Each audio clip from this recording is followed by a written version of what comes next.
जिल्ह्यातल्या ठळक घडामोडींकडे एक नजर. जिल्हा झटपट. हिंगोली कृषी उत्पन्न बाजार समितीत हळदीच्या दरामध्ये व्यापाऱ्यांकडून आर्थिक लूट होत असल्यामुळे संतप्त शेतकऱ्यांनी रस्त्यावर हळद पेटवून सरकार आणि बाजार समिती प्रशासनाविरुद्ध नोंदवला निषेध.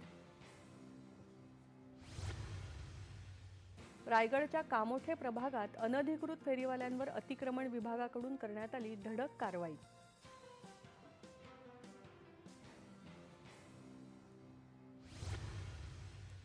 बुलढाणा जिल्ह्यातल्या शेगाव इथे 2 गॅस सिलेंडरच्या स्फोटामुळे आग लागून अनेक दुकानं जळून खाक. मात्र अग्निशमन दलाच्या प्रयत्नांनी आग आटोक्यामध्ये. जागतिक वसुंधरा दिनाचं औचित्य साधून सोलापूर वन विभागाच्या स्मृतिवनात इको फ्रेंडली क्लब, सामाजिक वनीकरण विभाग आणि सोलापूर महानगरपालिका यांच्या संयुक्त विद्यमानं राबवण्यात आली स्वच्छता मोहीम. अहिल्यानगरमधल्या राशीन इथे स्थानिक गुन्हे शाखेनं केलेल्या कारवाईत कत्तल करण्यासाठी घेऊन जात असलेल्या 62 गोवंशीय जनावरांची करण्यात आली सुटका. तसंच आरोपीला 65,35,000च्या मुद्देमालासकट घेतलं ताब्यात.